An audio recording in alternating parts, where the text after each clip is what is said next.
The House Select Committee investigating January 6th is uncovering new information about the coordinated efforts between the Proud Boys and Oath Keepers. A CBS News report explores the hostilities between the leaders of two far-right groups. According to people close to the probe, testimony shows that although they worked together ahead of the Capitol assault, there was animosity between the leaders leading up to the riots in Washington. CBS News congressional correspondent Scott MacFarlane and I co-wrote that article earlier today, and he joins us now for more. Scott, thanks for being here. Hey, Bob. Good to be here. And it's good to work with you on this story, Scott.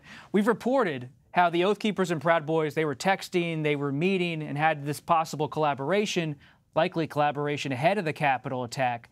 But we're also learning about how the two leaders didn't get along. What to you stands out the most from this reporting in this story? It's becoming crystal clear. The U.S. House Select January 6 Committee, which is doing this big, broad investigation, really is drilling into these two far-right groups and what roles they played ahead of January 6th, what role they played on January 6th, and according to this new reporting, what intersection they had. Were they part of the same conspiracy? Were they conspiring with each other? We know this committee, according to multiple people familiar with the depositions in recent weeks, has been asking members of the Oath Keepers and/or Proud Boys about a meeting January 5th, 2021, in an underground parking garage on Capitol Hill, in which the head of the Oath Keepers, Stuart Rhodes of Texas, and a leader of the Proud Boys, Enrique Tarrio of Florida, briefly met and shook hands. The question has been, were these two siloed far-right groups that just happened to be together that day and join this unprecedented mob?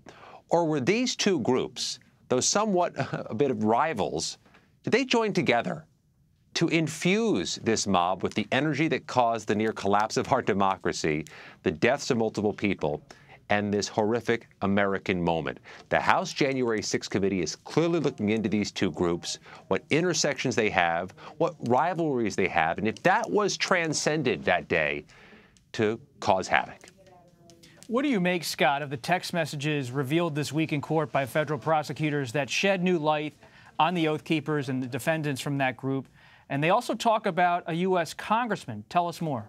There are truly tens of thousands of pages of court filings in the January 6 prosecutions, the largest prosecution in American history. But about 100 pages released earlier this week are singularly important and really jumped out at us. These were actually filings from one of the defendants, one of the accused Oath Keeper seditious conspirators. He filed a bunch of stuff trying to get himself out of jail until trial. But what he filed included dozens and dozens of pages, according to the defendant, of messages, signal messages between the accused Oath Keepers that day. And those messages were illustrative and they were provocative. Among the things those messages showed was before January 6th, there was talk about what weaponry to bring, what length of blade is allowed in D.C., are guns allowed in D.C. There was even discussion of bringing a cattle prod and a drone to fly on January 6th, on the day of the Capitol riot. Those messages indicate one member of the accused Oath Keepers conspiracy typed "game day." Another was tracking the movements in real time of police on site during the riot and police equipment that day. And the night of January 6th, those messages show one member of the accused conspiracy saying, "This was our Boston massacre," and another saying, and in another message saying, "Don't get it twisted, this was not Antifa.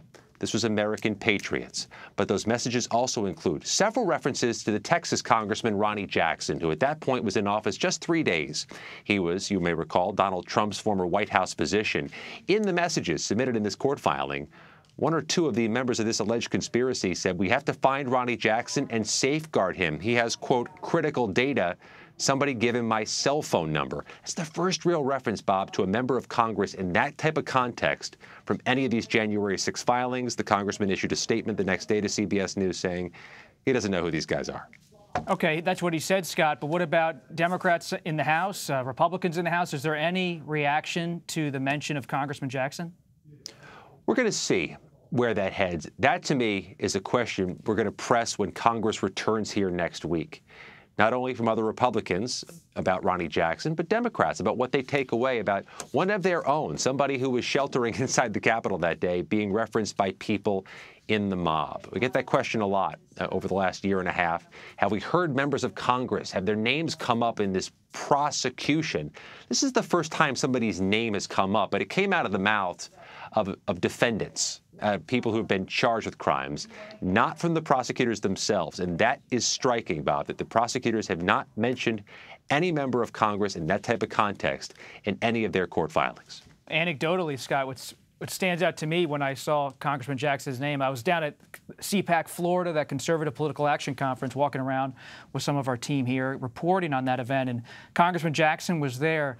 And it was interesting, the far-right, very hard conservative radio shows that were there really embraced him as a guest. He was a very popular figure among talk radio conservative activists down there. So interesting to see his name pop up in this context. Scott, turning to the trials, when do you expect the Oath Keepers and Proud Boys, the defendants, to actually face a jury? It's a good question, because just like they are the epicenter to a degree of part of the January 6th Select Committee's investigation, they are the epicenter of the prosecution. They face the most serious charges, they have the largest cases by number of defendant, and they're the ones in which you could imagine the Justice Department is putting the most energy and resources. There was a hearing late today in the Proud Boys case where they talked about a possible August trial. That would be for Enrique Tarrio and the other accused members of the Proud Boys. As for the Oath Keepers, there are so many defendants, nearly 24. They may have to break it up into multiple trials. These are seditious conspiracy cases, and it looks like no sooner than summer or fall. That's important for any number of reasons, one of which is that many of these defendants are in pretrial detention and will have served nearly 2 years before they may face trial. Scott, let's turn to the latest report from our colleagues, friends at the New York Times. This article, Jonathan Martin, Alexander Burns, asserts that several Republican leaders in Congress, including House Minority Leader Kevin McCarthy, Senate Minority Leader Mitch McConnell, privately expressed interest in getting then-President Trump out of office just after the January 6th attack. Here's Leader McCarthy speaking with Norah O'Donnell during the attack that day at the Capitol. I completely condemn the violence in the Capitol. What we're currently watching unfold is un-American. I am disappointed. I'm sad. This is not what our country should look like. This is not who we are. This is not the First Amendment. This has to stop, and this has to stop now. So, Scott, that was McCarthy on January 6, 2021.